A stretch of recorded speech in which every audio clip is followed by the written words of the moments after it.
The order arrived on a Tuesday, which somehow made it worse. Imra Sato was elbow-deep in a crate of sound wafers when the notice chimed on her console.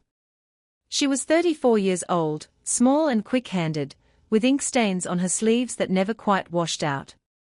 She ran the archive at Corvain Reach, a record station bolted to the underside of a mining ring 3 jumps from the nearest human colony. It held nothing anyone would call valuable. Marriage songs from a farming world called Petra's Hollow.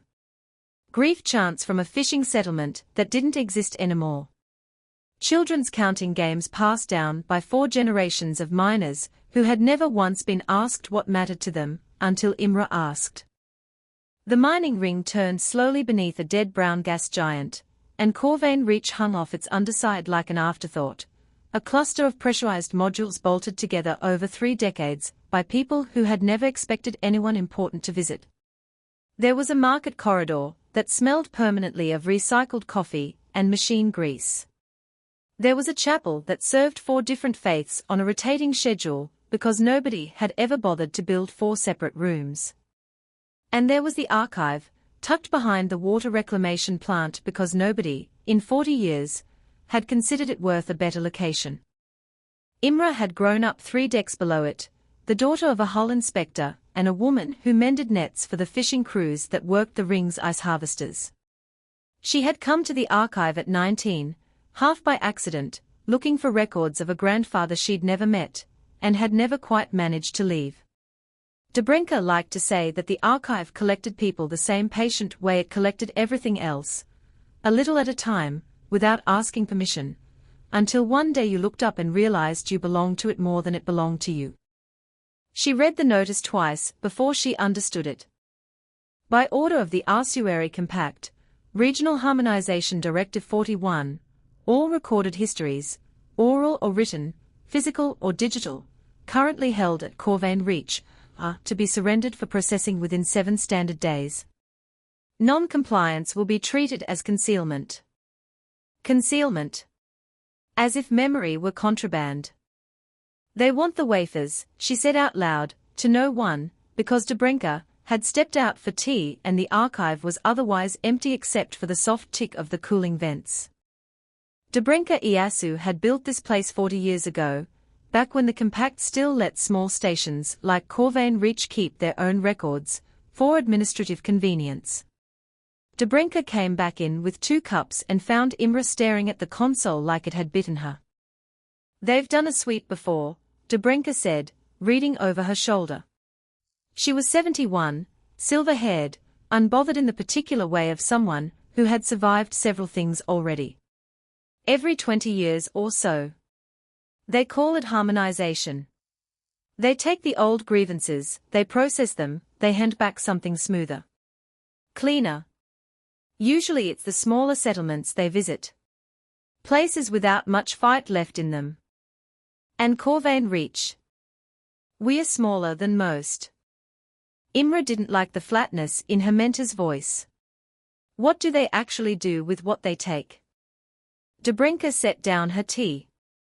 Nobody who's had it done to them remembers well enough to say.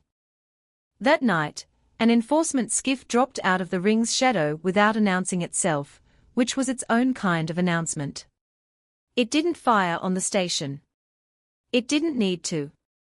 3 compact drones, squat, quiet, the color of wet stone, drifted into the archive's outer bay and began quietly disassembling the physical shelving. Not smashing it.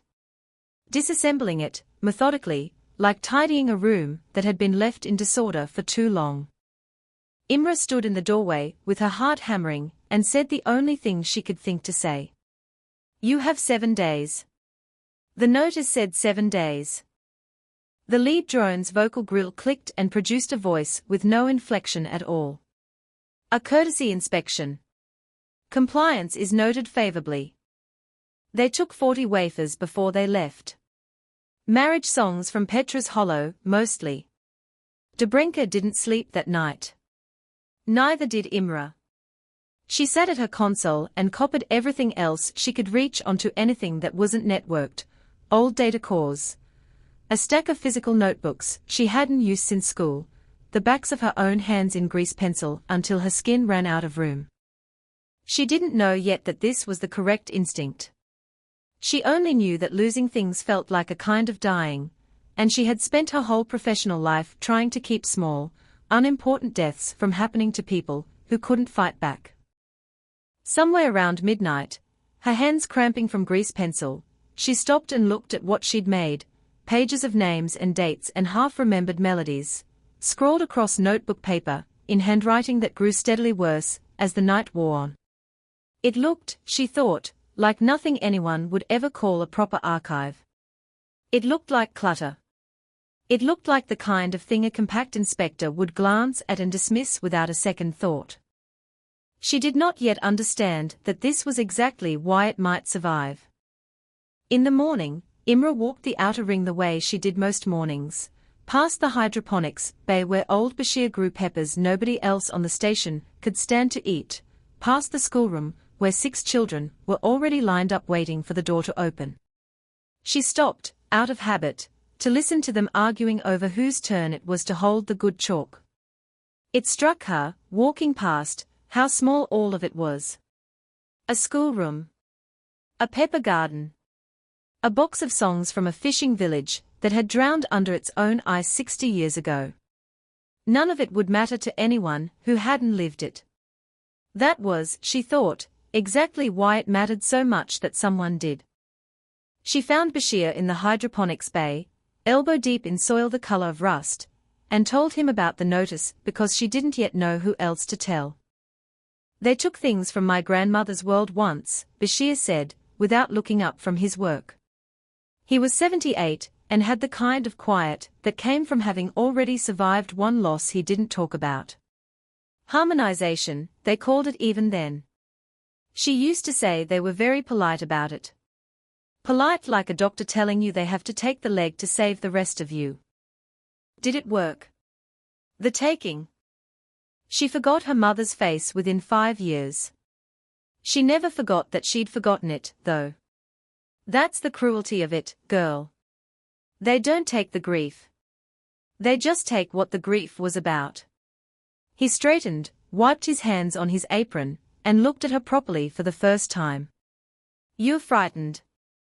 "I don't know how to stop them." "Nobody's ever stopped them," Bashir said. "Maybe that's the wrong question.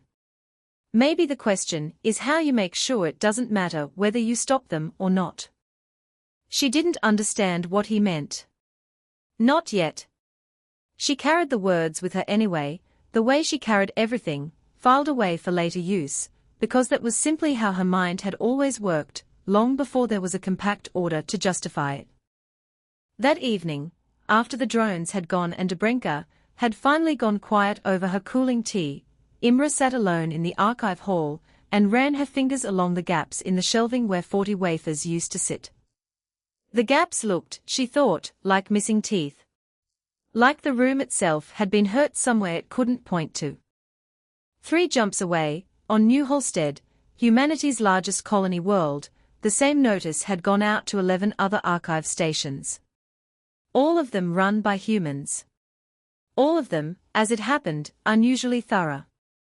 Ambassador Renata Diallo had represented humanity at the Halcyon Assembly for 9 years, and in that time she had learned exactly how much patience 4,000 species could muster for a problem that wasn't theirs. She stood at the speaking platform 2 weeks after the notice went out to Corvain Reach, having spent that time gathering reports from all 12 stations. 6 had complied fully and lost everything. 4 had stalled. 2, Corvain Reach among them, had quietly kept partial backups, which was, strictly speaking, against the Compact's directive, though no law of the Assembly said so. The Arsuary Compact has issued a harmonization order against 12 human-administered archive stations, Diallo told the chamber. These stations hold no weapons, no strategic assets, nothing but recorded histories belonging to small populations under Compact jurisdiction. We ask the Assembly to recognize this as an act of cultural erasure and to intervene. The Vetha delegate, a tall being whose skin shifted color with mood and was currently the pale gray of polite disagreement, answered first. Harmonization is an internal compact governance practice, applied consistently across 206 subject worlds for over 3 centuries. The Assembly does not intervene in a member's domestic memory policy any more than it intervenes in a member's tax code. A smaller delegate near the back of the chamber, representing a species Diallo did not immediately recognize, shifted uncomfortably in his seat, but said nothing. She had learned, over the years, to notice those small movements. They usually belonged to species who had once stood exactly where she was standing now, and had learned, the hard way, that the chamber rewarded patience over protest. These are not the compact's memories, Diallo said. They belong to the people who lived them. By treaty, once a species accepts compact protection, its historical record becomes compact administrative property. This was settled law before your species had spaceflight, Ambassador. We understand this feels invasive. We would advise your archivists to comply. Harmonization is not violent. It is, by most accounts, gentler than what it replaces.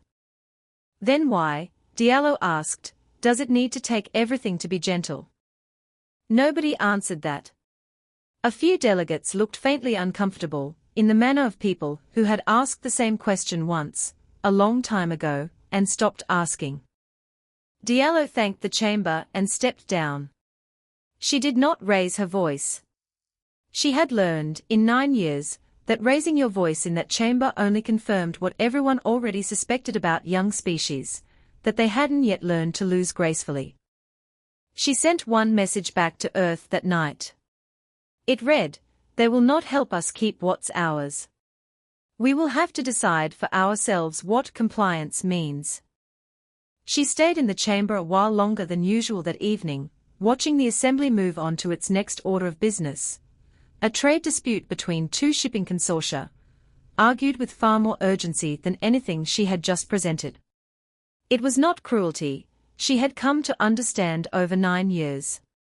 It was simply the ordinary indifference of a body too large, and too old to feel any particular species' grief, as its own, unless that grief happened to threaten something the Assembly valued more directly. She wondered, walking back to the human delegation's modest quarters that night, how many other ambassadors before her had stood at that same platform, asked for the same kind of help, and been told, in the same patient tone, to consider the practical realities of their situation. She thought of Dobrinka's 40 years of shelving, disassembled politely by drones that hadn't even needed to raise their voices, and understood, with a clarity that felt almost restful after 9 years of formal patience, that no one was coming to help who did not already live inside the problem themselves. Back on Corvain Reach, that decision had already been made, quietly, by people who had never been asked to make it. Dobrinka called a meeting of the station's 4 archivists in the reading room, the one place without a working camera, because the ventilation had eaten the wiring years ago, and nobody had bothered to fix it. "We are not going to fight them," Dobrinka said. "We don't have the ships and we don't have the arms. But I am not going to hand over 40 years of somebody else's grief, so it can be smoothed down into nothing." She looked at Imre. "You have an idea. I can see it on your face." Imre did. It had been forming since the drones left, ugly and small and stubborn. "They took the wafers," she said. "The physical shelving. Everything centralized, everything in one place, because that's how they store things. One clean record, one clean copy, easy to find and easy to take. So we stopped keeping it that way. We put it everywhere. In things they wouldn't think to look at. Songs the miners already sing. Tattoos. Recipes. Counting games the kids already play. If they want to erase it, they'll have to erase every mother, every kitchen, every schoolyard on this ring. And even the compact doesn't have a directive for that." Dobrinka was quiet for a long moment. Then she laughed, once, without much humor in it. "You want to hide history inside things that look like nothing at all." "Yes. That's either the smartest thing I've heard in 40 years, or it's going to get people hurt." "It might be both," Imre said. Dobrinka nodded slowly, the way she did when she'd already decided something and was only now catching up to why. Then we start tonight. And Imra, whatever you build it so that even if I forget my own name, someone 3 systems over still knows what happened at Corvain Reach. Imra didn't understand yet how literally her mentor meant that. She would, before the year was out.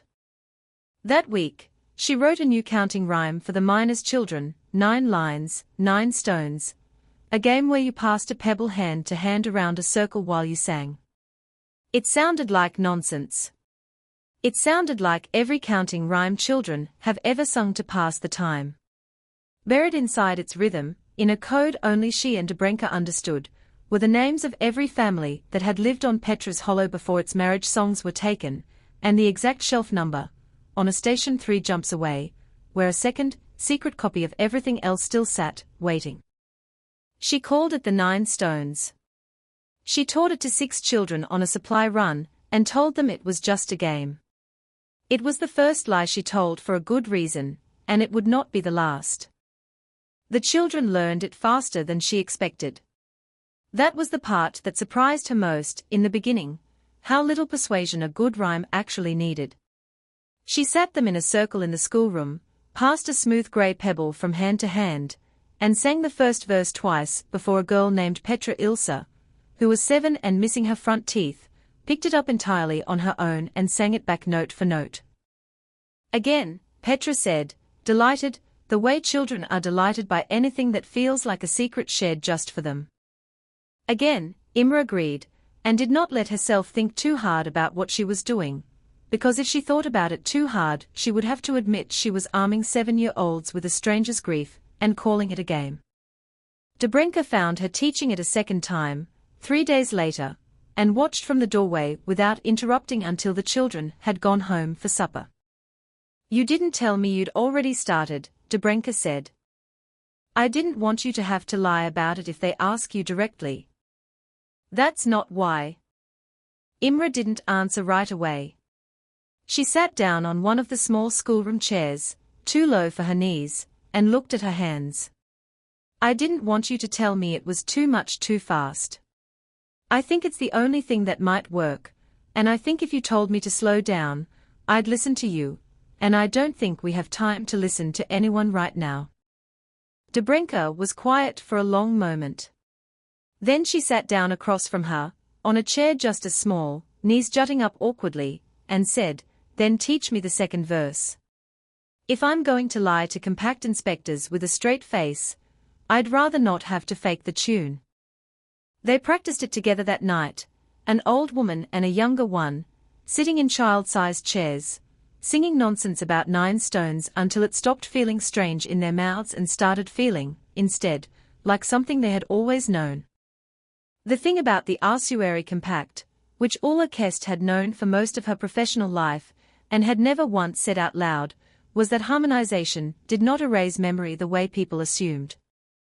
Ulla was compact-born, a Vetha administrator assigned to monitor human compliance across the Corvain sector, and she understood the technology better than almost anyone stationed this far from the capital. The harmonization field did not reach into a mind and scrub it clean like wiping a slate. It was cruder and, in its way, more elegant. It found the strongest, most centralized nodes of a population's shared memory, its official archives, its recognized elders, its sanctioned record keepers, and it flattened them. Take away the places a memory lives, and eventually the memory itself grows quiet, generation by generation, until a population no longer quite remembers why it once resented its rulers. It had worked, without exception, on 206 species. It required only one thing to function, that a culture kept its history in a small number of identifiable places. Ulla had read the compliance reports from Corvain Reach with growing unease for 3 months. Sweeps kept coming back with less than projected. Population surveys showed grief songs and old grievances persisting in communities that should, by every model, have gone quiet by now. Her superiors filed it as an anomaly of processing efficiency. Ulla filed it, privately, as something else. She requested a meeting with the archives director, expecting to find deception. She found something stranger. Dobrinka received her in the reading room, without hiding anything, which unsettled Ola more than a lie would have. "You want to know why the numbers don't match," Dobrinka said. "I want to know how you are still teaching your children the names of families from Petra's Hollow when every wafer containing those names was surrendered to my office 2 months ago." Dobrinka smiled, and it was not unkind. "Because we didn't only write it down. We sang it. We stitched it into hymns. Old Bashir teaches a knife-sharpening technique to his grandson and names the tool after his own grandfather, who died the year your people first arrived. You erased a shelf. You didn't erase a people." Ulla sat with that for a long moment. "Harmonization has worked for 3 centuries. Harmonization works," Dobrinka said, "on species that keep their memory in one place because it's convenient. We never learned to be convenient. We learned to be redundant, because for most of our history nothing important was ever safe in only one hand." She asked Dobrinka one more question before she left, the kind of question an administrator was not supposed to ask a subject of ongoing compliance review. "What happens to you if I file this honestly?" "Reassignment, probably. Or worse, if your warden decides an anomaly report reflects poorly on her sector." Dobrinka said it without drama, the way she said most things, as if the possibility of losing everything a second time had simply become a fact of whether she'd learned to dress for. "You could file it honestly anyway. I wouldn't blame you for it. You have a career. I have a room full of songs. Most people would agree those aren't the same weight." "I don't think I agree with most people anymore," Ulla said, and was faintly surprised to hear herself say it. Ulla did not report this conversation to her superiors. She told herself it was because the report would sound insane, unverifiable, the kind of thing that got a careful officer transferred to somewhere with worse weather. That was true. It was not the whole truth. The whole truth was that she had begun, against every instinct trained into her since childhood, to want to know what her own species had forgotten, and why it had taken forgetting to keep them peaceful for so long. Imra didn't know any of this yet. She only knew that the second sweep, 3 weeks later, came back to the enforcement office reporting full compliance at Corvain Reach, and that nothing of consequence had actually been found. The 9 Stones rhyme was, by then, being sung by children on 4 different mining rings. None of them knew what it meant. That, Imra understood, was exactly the point. A secret kept by someone who understands it is a target. A secret kept by a child who thinks it's only a game is nearly invisible. She began, quietly, to reach further than Corvain Reach. She wrote to archivists on colonies she'd never visited, human, mostly, but not only human. There was a small vassal species near the Compact's inner worlds, the Fen, whose oral historians had been harmonized out of existence 2 generations ago. Imra began, without telling anyone why, to ask Fen refugees living on human worlds what fragments they still remembered. She wrote everything down. She hid it the way she'd hidden everything else, in songs, in games, in the backs of recipes, and told herself she was only being thorough. The first Fen refugee she spoke to was a thin, careful man named Orset Dahl, who ran a repair stall on New Holstead's lower concourse, and had not spoken his own homeworld's name aloud in 11 years, because he wasn't entirely certain he still remembered it correctly. "You're the archivist," he said, when Imra found him, not a question. Word had already begun to travel in the small, informal way word does among people used to being overlooked. Everyone knows the archivist from Corvain Reach is asking about things nobody's supposed to ask about. "I'm not asking for the Compact," Imra said. "I promise you that."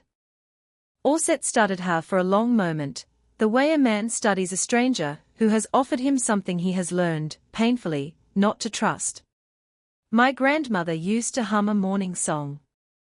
No words left in it by the time it reached me, just the shape of it. I don't know what it meant. I don't know if it meant anything at all by the time it got to me, or if I'm just humming grief-shaped air. Would you hum it for me anyway? He did, eventually, 3 visits later, in a voice barely above a whisper, glancing twice toward the concourse entrance, as if the compact might be listening even here, 4 systems and a treaty line away from anywhere that mattered to them. Imra wrote down what she could of the melody. She did not know, yet, what it would become. She only knew that a fragment kept was worth more than a whole thing lost, and that someone, somewhere, ought to be keeping the fragments even if no living person could say for certain what they had once belonged to. She did not yet know she was building the thing that would end a war.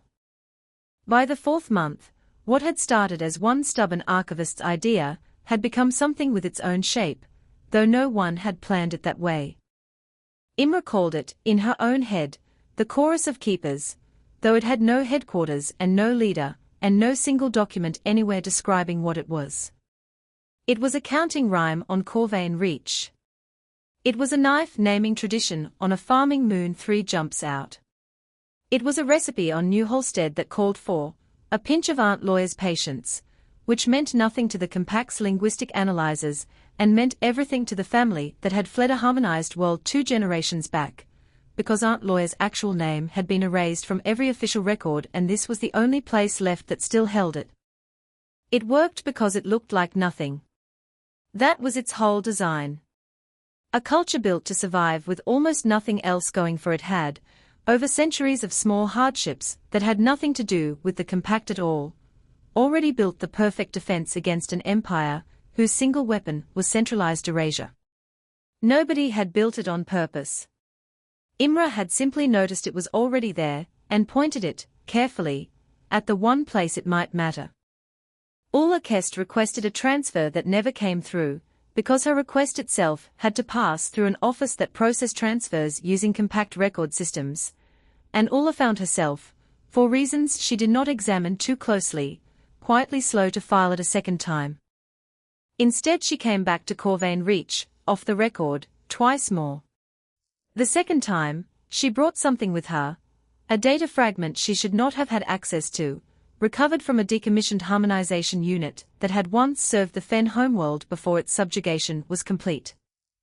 I don't know what all of this is, she told Imra, sliding the fragment across the reading room table like it might bite her.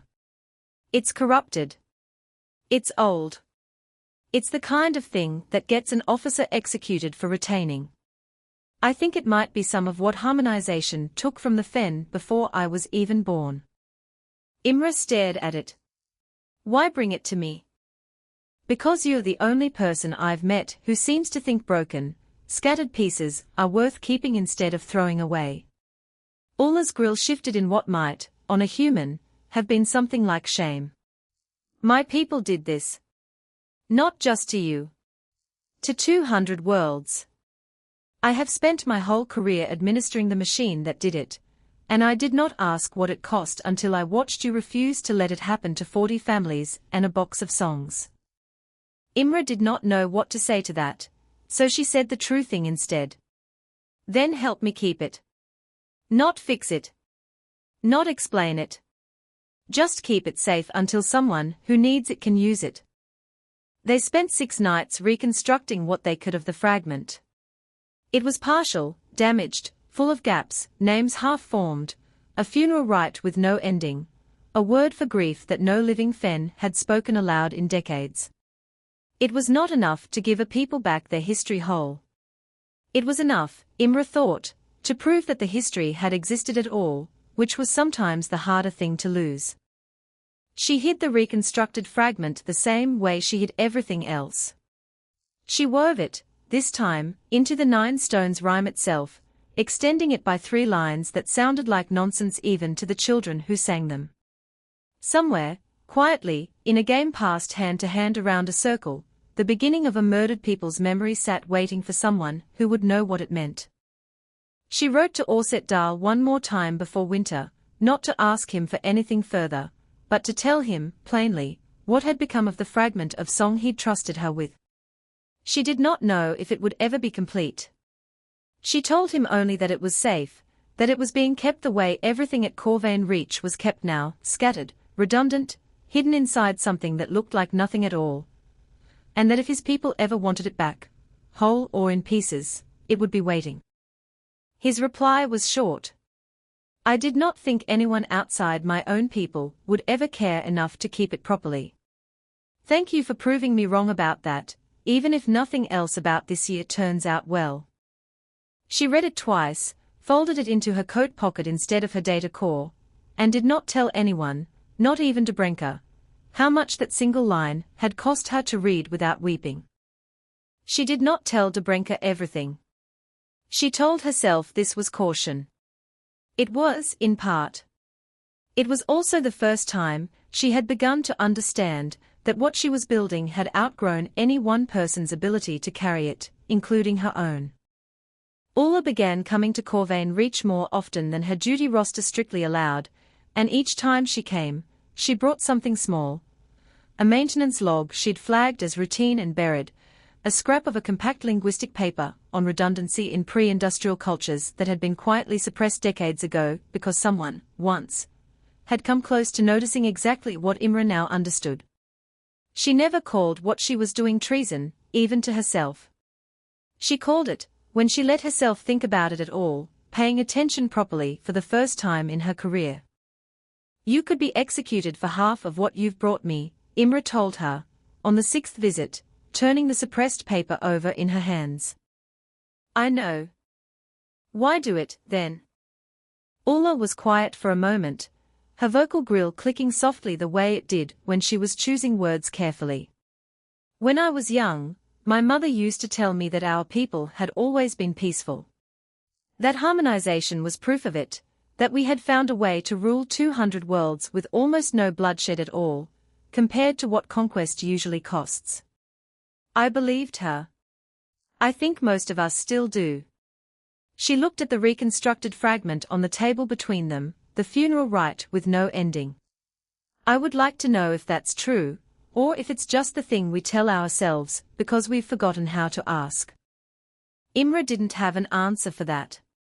She only reached across the table and set her hand, briefly, over the aliens, which was not a gesture either of their cultures had a name for, and did not need one. On New Halstead, General Mireille Duchar read a compiled report from all 12 archive stations and understood, before anyone explained it to her in those terms, that Corvain Reach had accidentally discovered something that mattered more than any weapon currently in human production. She did not yet know what to do with that understanding. She filed it, and she waited, because the compact was about to make the decision for her. Warden Alphas Vey had governed the Corvain sector for 11 years without a single uprising, and she had built her career, and her considerable patience, on the assumption that harmonization simply worked. It had worked on the Fen. It had worked on the Koali. It had worked, eventually, on every species proud or stubborn enough to think itself the exception.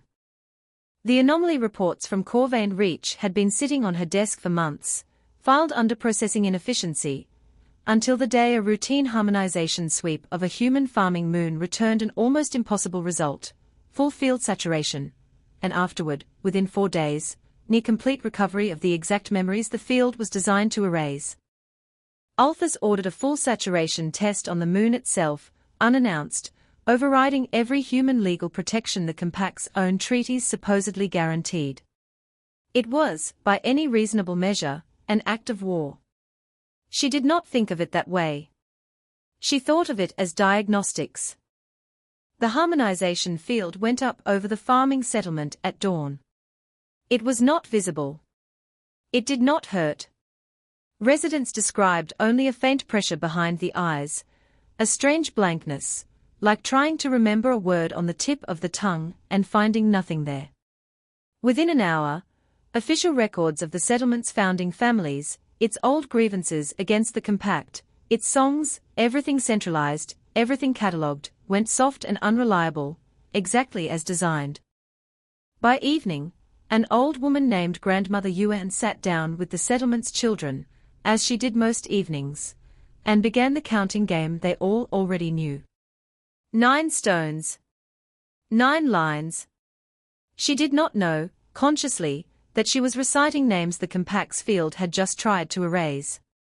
She only knew the rhyme, the way she'd always known it, and the children took up the pebble and passed it hand to hand and sang it back to her, whole, unbothered, because a field built to flatten centralized records had nothing to say to a song 100 children already carried in their own bodies. By the next morning, every name the field had targeted was back in circulation, spoken aloud in 6 different households, none of whom had coordinated with each other at all. Alphys received the report and read it 3 times, the way Imra had read the first notice. She did not understand it as failure yet. She understood it as an outlier requiring a larger sample. Alphys convened her sector command the morning after Cor Vessing's report and asked, plainly, for anyone who could offer an alternative explanation to the one she had already decided to believe. A junior analyst, younger and less careful than she should have been, suggested that the farming moon's population might simply possess an unusually resilient neural structure, an anomaly worth studying rather than punishing. 3 centuries of harmonization, Alphys said, have never once produced an unusually resilient neural structure in any of the 206 species we currently administer. I am not inclined to believe humans are the first exception in 300 years of consistent data. She said it the way a person says something they have repeated so many times it no longer requires thought, which was, in its way, the exact mechanism the Empire's own control depended on. Escalate to full sector saturation. Target the source station. If the anomaly cannot survive direct pressure, it was never an anomaly worth fearing in the first place. Nobody in the room disagreed with her, though 2 officers present would later admit, privately, that they had already begun to suspect she was making a mistake, and had said nothing because saying nothing had always, until now, been the safer position to hold. She was wrong, and the war that followed was the price of that wrongness. She ordered the cleansing chorus, the compact's full sector enforcement fleet, 40 ships built for total field saturation across an entire world at once, to Corvain reach itself. Not the farming moon. The source. The station where the anomaly had first been logged. The fleet arrived without warning on the 112th day since the first notice. Imra was in the reading room when the alert went up, and she understood, with a clarity that felt like falling, that this was no longer a courtesy inspection. They are not here for the wafers, Dobrenka said, watching the sensor feed. 40 ships, dark and patient, settling into orbit around the mining ring like something closing a hand. They are here for the idea. Can they erase an idea? Imra asked, and hated how young her own voice sounded. Dobrenka did not answer. She was already moving, already giving orders, already doing the thing she had spent 40 years training herself to do calmly, which was to keep people from losing what mattered even while everything around them burned. Get the children into the reading room, she told Imra. All of them, not just the ones who already know the song. Whatever this field does, let it find a room full of people already singing before it ever gets the chance to ask them to stop. Imra ran. Later, she would not remember most of the 4 hours that followed in any clear order, only fragments, the way memory itself always seemed to work when it mattered most. A mother handing over her son at the reading room door without being asked twice. Bashir standing guard in the corridor outside with nothing more than an old hydroponics spade, because he had decided, quietly and without announcing it, that no drone was getting past him without at least having to try. Dobrenka's voice, steady even then, telling the last few frightened adults gathering in the hall that whatever was coming, they had already spent months preparing for exactly this. Grandmother Yuan's evening with the counting game, on the farming moon, was not the first sign Alphys received that something had gone wrong with her diagnostic test. It was only the first sign anyone bothered to write down properly. A junior field officer named Cor Vessing had overseen the saturation himself, standing in a hard suit at the edge of the settlement while the field went up, and he described the 6 hours afterward, in his report, with more unease than his rank strictly allowed. The residents did not panic, he wrote. This was, initially, read as a positive indicator, full saturation typically produces disorientation and distress. Instead, subjects appeared to engage in ordinary domestic behavior throughout. Cooking, child supervision, communal singing. He had flagged the singing 3 times in his notes before a superior told him to stop editorializing and simply report the recovery timeline. What Corvessing did not include, because he did not think it relevant, was the particular sound of it. 100 voices across a dozen households, none of them coordinating, all of them somehow arriving at the same 9 notes by evening, the way a held breath arrives, eventually, at the same exhale. Alphys read the sanitized version of his report and missed what mattered in it entirely, the same way a person can stare directly at a word on a page and still fail to read it, because they have never once needed to learn what it means. They had 4 hours before saturation began. It was not enough time to save the archive. It was, Imra would later understand, exactly enough time to prove the archive had never really lived inside the station's walls at all. The cleansing chorus did not fire on the station. It did something worse, in its own quiet way. It raised a harmonization field 100 times stronger than anything tested on the farming moon, aimed not at a single settlement, but at the entire mining ring at once. And it held that field steady for 6 hours instead of 1. People described it afterward as a kind of grief with no object. A blankness that made you reach for a name and find your hand closing on air. Children stopped mid-sentence, forgetting what they had been about to say. Old Bashir stood in his workshop holding a half-sharpened knife and could not, for nearly an hour, remember whose grandfather it was named for. Imra spent those 6 hours doing the only thing she could think to do, which was to keep singing. She gathered every child she could reach into the reading room, the one space on the station without a working camera, and she taught them the 9 stones over and over, faster than the field could flatten it, passing the pebble hand to hand until her voice went ragged and 3 of the older children took up the verses without her. Dobrinka did not make it to the reading room. She had stayed behind in the main archive hall, physically shielding the last of the notebooks with her own body while a compact enforcement drone disassembled the shelving around her, methodically, the way it always did. When the field reached full saturation, something in the technology's brute, blunt logic read her as a centralized node, an elder, a keeper, exactly the kind of person harmonization was built to flatten. And it hit her harder and longer than it hit anyone else on the ring. The field itself had no color, no visible edge, nothing a person could point to and say there, that is the weapon. It announced itself only in absence, a name that wouldn't come, a face that suddenly looked like a stranger's, a familiar hallway that felt, for one disorienting breath, like somewhere you had never been before. Imra would later think that this was the cruelest part of it, worse even than the losses themselves, that harmonization did not feel like violence while it was happening. It felt like a headache. It felt like being tired. It felt, more than anything, like nothing at all, which was exactly why 200 species had lived under it for centuries without ever quite managing to name what had been done to them. They found her afterward sitting very still in the wreckage of the archive hall, alive, breathing, looking at Imra with an expression of polite, terrible confusion. "I know your face," Dobrinka said. "I don't, I'm sorry. I know I should know your face." Imra held her mentor's hands and did not cry, because there wasn't time yet, and grief that has no time is a thing you fold up small and carry until later.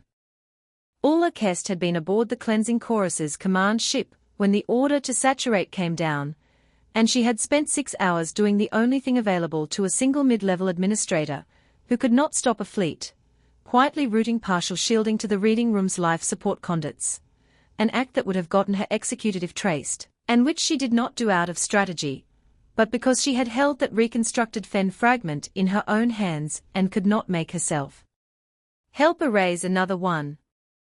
She was traced. Not immediately, but within the week, once Warden Alphys's investigators combed the saturation logs looking for the reason the reading room had survived at higher fidelity than anywhere else on the ring. Ulla was arrested aboard her own station, quietly, without ceremony, and held for what the compact's internal charge sheet called unauthorized preservation of harmonization restricted material. Imra learned of this 3 days later, from a coded line buried in a supply manifest, and understood, all at once, the full shape of what the last 4 months had cost. Dobrinka, alive but hollowed. 40 family songs, half erased and painstakingly being resung by children too young to know what they'd saved. Ulla, in a cell somewhere, for the crime of caring.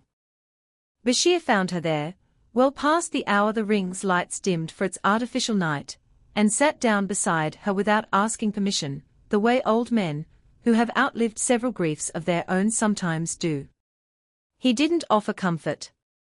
He offered his hands, cracked and soil-stained, holding out the half-sharpened knife Dobrinka had failed to name that afternoon. "She'll remember whose it was again," he said. "Given time. She remembered your face by evening. Names come back slower than faces in my experience, but they come back. And if they don't? If the next sweep is bigger than this one? Then you keep singing," Bashir said, simply, as if the answer had never been complicated at all. "That's what the song was for, wasn't it? Not for the good days. For exactly this one." She sat alone in the burned-out archive hall that night, surrounded by the frames of shelving that had once held 40 years of somebody else's grief, and for the first time since the notice had arrived on a Tuesday, she let herself believe they had lost. Petra Ilsa, the girl with the missing front teeth, who had learned the 9 stones before any other child on the ring, found Imra in the burned archive hall 2 nights later.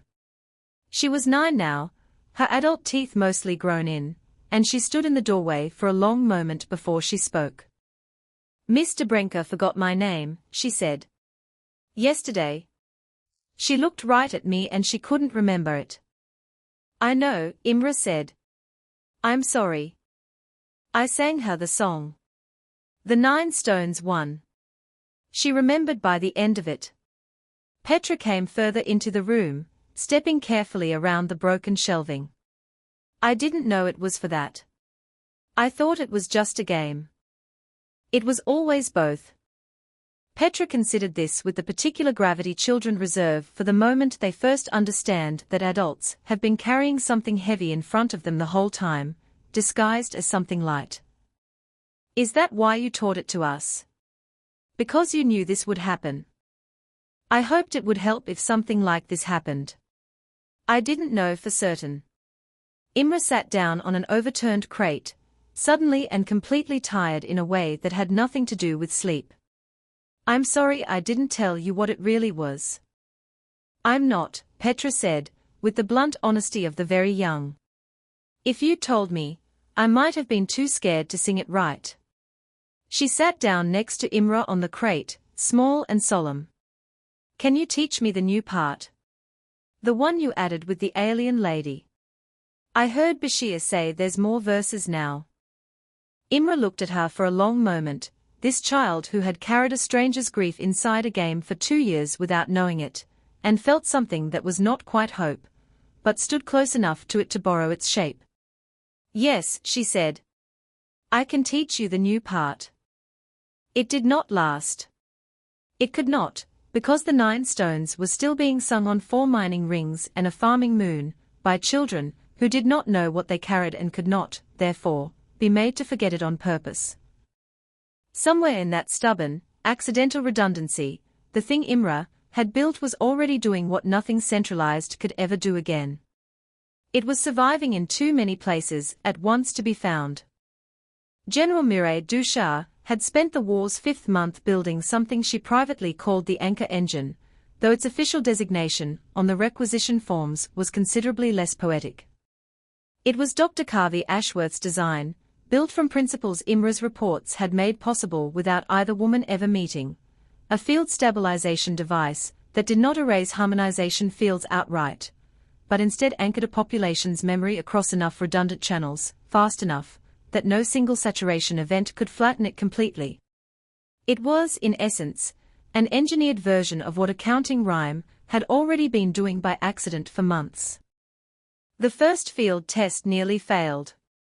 Ashworth's initial prototype stabilized memory across a population too slowly to counter a full saturation event in real time, and the test population, volunteers from a New Halstead suburb, fully briefed and fully willing, reported the same faint, disorienting blankness the farming moon had experienced under direct attack.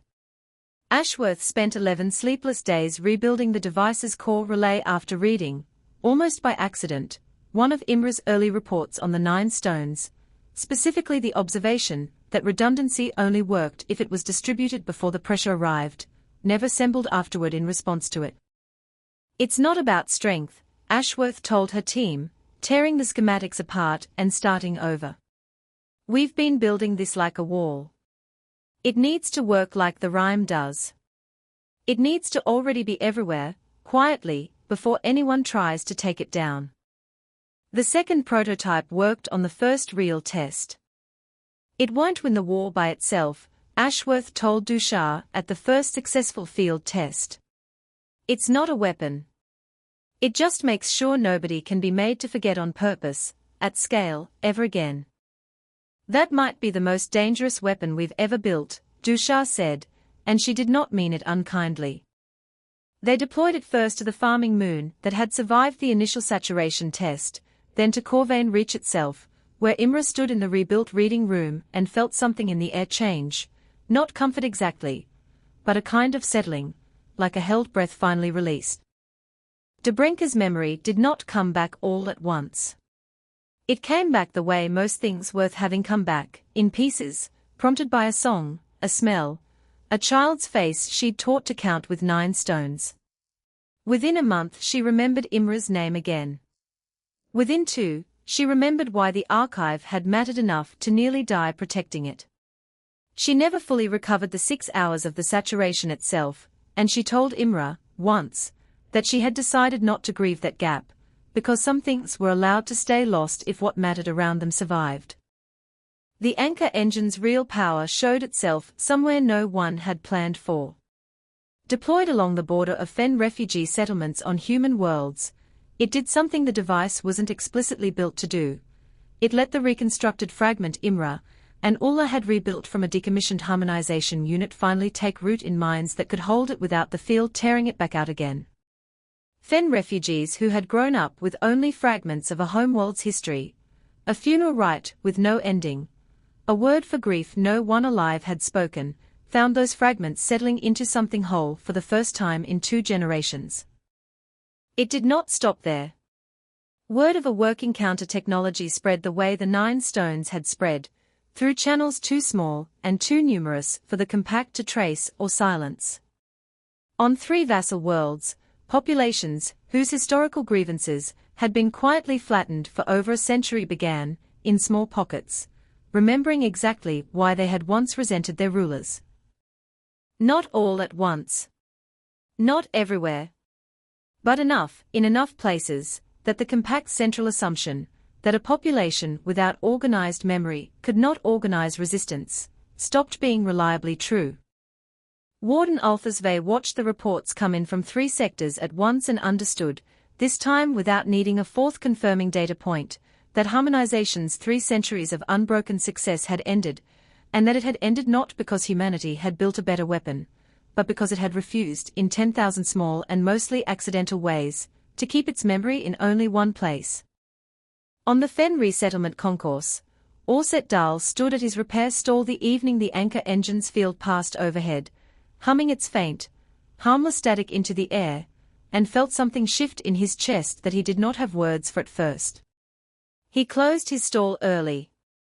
He walked home a different way than usual, past the small shrine his neighbors kept for reasons none of them could fully articulate, and found himself standing in front of it with his grandmother's half-remembered morning song rising in his throat, whole this time, every note where it belonged, and ending where before there had only been a fading trail into silence. He did not know that a human archivist and a compact administrator had spent 6 nights piecing that ending together from a corrupted fragment. He only knew that he sang it through to its close, for the first time in his life, and that his neighbors gathered around him one by one as he did, humming what pieces they still carried, until the whole crumbling remnant of a murdered people's grief stood complete in the evening air for the length of one song. Reports of moments like this reached Warden Alphys Vey from 3 sectors within the same week, and she read them the way a person reads a pattern they have spent a career refusing to see, each report chipping away a little more at the certainty she had built her entire administration on.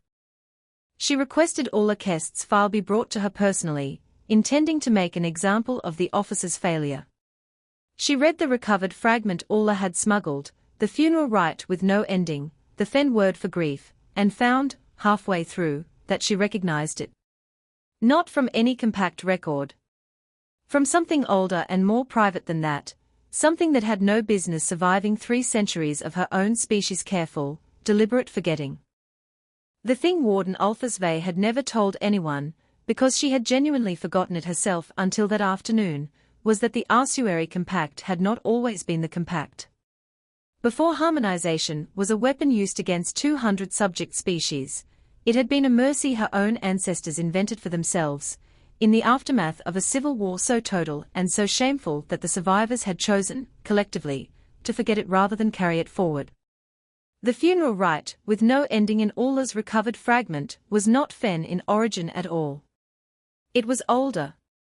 It was a rite Alphys's own grandmother's grandmother would have known, before the compact decided that forgetting its own worst chapter was easier than living with it, and built an empire, eventually, on the technology it had invented to manage its own grief. She sat with that for a long time in a quiet room, the way overlords in old stories are said to sit with things, except there was no throne room, no mutiny, no fleet burning in orbit. There was only a warden and a fragment of a rite her own people had once used to bury their dead honestly, before they decided it was safer not to remember why they needed it. Alphys did not announce her discovery to her command staff. She spent 3 days alone with the fragment first, the way a person sits alone with a diagnosis before they can say it out loud to anyone else. She had the funeral rite verified against the oldest archival records her own office still possessed, records that, she now understood with a cold, settling dread, had themselves been quietly thinned over the centuries, a verse removed here, a name smoothed away there, until what remained was technically true and functionally hollow. Harmonization, she realized, had not stopped at the borders of conquered worlds.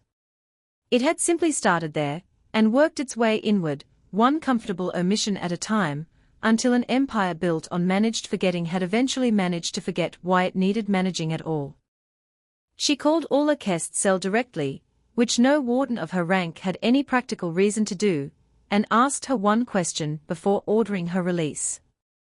Did you know? When you brought this to the archivist, did you already suspect what it was? No, Ulla said. I only knew it was something someone had tried very hard to make sure nobody kept. That was reason enough for you. It was the only reason I've ever needed, Ulla said, since I stopped assuming harmonization was as gentle as I was raised to believe. Ambassador Renata Diallo received the formal request for negotiation 11 days later, and it did not read like a surrender. It read like something closer to a confession. She traveled to the Corvain sector herself, along with a small human delegation that included, at Diallo's specific insistence, an archivist from Corvain Reach, who had never once addressed a formal diplomatic session in her life. Imre Sato stood in a compact meeting chamber built from pale, ancient stone, and did not have a speech prepared. She had brought, instead, a data core containing the 9 stones, all its layered verses, the reconstructed Fen fragment, and, because Ulla had asked her to, from a cell 3 sectors away, the full record of what a compact administrator had risked to keep a stranger's grief alive. We are not here to punish you for forgetting, Imre said, when it was her turn to speak, because that was the truest thing she had. We are here because we've spent a year learning that the opposite of forgetting isn't punishment. It's just remembering, honestly, together, and deciding what to do with what you find. We don't know how to erase 3 centuries of harmonization. We don't think anyone should. But we know how to help you keep what you find instead of losing it again. Warden Alphys Vey, who had ordered a fleet against a record station and a saturation field against a farming moon, who had spent 11 years believing harmonization simply worked, released Ulla Kest from custody the following week, without ceremony, and requested, quietly and outside any official channel, a copy of the 9 Stones for her own household. The Halcyon Assembly voted, 3 months later, to recognize humanity as holding Tier 1 diplomatic standing, not, as the vote's official record noted, because of any demonstration of military capacity, but because of a single unprecedented technological and cultural export now being requested, in growing numbers, by vassal worlds across the compact itself. The Vetha delegate, who had once told Ambassador Diallo that harmonization was, by most accounts, gentler than what it replaced, voted in favor, and did not meet Diallo's eyes when she thanked the chamber. Scholar Elo Vantresh, whose analysis of human mnemonic culture would become required reading in diplomatic academies across a dozen sectors, wrote in his final report that humanity's danger and its value came from the same unglamorous source: an inability, going back long before any of this began, to trust that anything important was safe if only one copy of it existed. He noted, with something that read almost like envy, that most species build their history like a fortress, meant to be defended. Humans, he wrote, had built theirs like a garden, meant to be scattered, so that no single frost could take it all. Dobrinka retired from the archive that spring, though she never fully left it. She took a small room near the reading room and spent her mornings teaching the youngest children the first verse of the 9 Stones, the original 9 lines, before Imre or anyone else got to the parts that mattered more. Everyone should learn the game before they learn what it's for, she told Imre, the first morning she did this, and Imre, who remembered exactly how that felt, did not argue. Ulla Kest brought a compact linguistics student with her on one of her visits, a nervous young Vetha named Perrin, who had grown up believing, the way Ulla once had, that harmonization was simply how a peaceful empire managed 200 worlds without bloodshed. Perrin sat in the reading room and listened to 6 human children sing a counting rhyme about 9 stones, understanding none of the words, and asked, afterward, in the careful voice of someone testing whether a question is safe to ask at all, what the song actually meant. Everything we were afraid to lose, Imre told him. And a few things that weren't ours to begin with, that we kept anyway, until someone came looking for them. Perrin did not fully understand. Imre did not expect him to, not yet. She had learned, over the last year, that understanding did not usually arrive all at once, in a single clean report, or a single dramatic reveal. It arrived the way most true things did, in pieces, passed hand to hand, sung slightly wrong the first dozen times, until one day it simply belonged to whoever was carrying it. A year and 4 days after the first notice arrived on a Tuesday, Imre Sato stood in the rebuilt reading room at Corvain Reach, and watched 6 new children pass a pebble hand to hand around a circle, singing a rhyme about 9 stones that none of them yet understood the weight of, the way she once hadn't either. Dobrinka sat nearby, most of herself recovered, teaching a 7th child the words she still, occasionally, had to be reminded of. Ulla Kest visited twice a year now, on no official compact business at all, and had begun, in her own quiet way, collecting the funeral rite, with no ending from Fen elders old enough to remember fragments of it, so that one day it might have an ending again. Bashir was gone by then, 2 winters passed, but the knife he had never finished naming that terrible afternoon still hung above the hydroponics bay door, and every child who passed beneath it had been taught, without quite knowing why it mattered, to say his grandfather's name aloud once before going inside. Nobody had ordered this. Nobody had written it down as policy.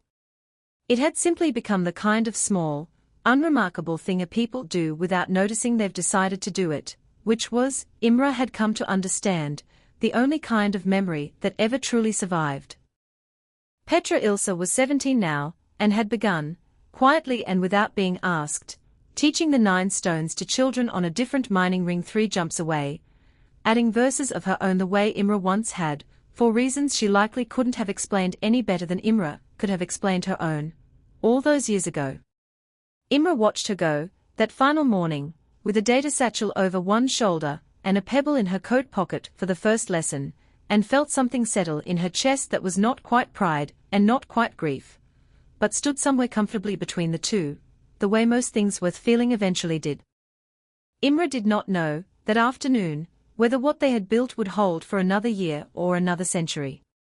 She only knew that the archive was full again, louder than it had ever been before the notice came, and that somewhere out past the mining ring, in kitchens and schoolyards and knife-sharpening workshops, she would never personally visit, 100 small and unremarkable places were quietly, stubbornly, doing the one thing an empire built on forgetting had never learned to stop. They were still singing.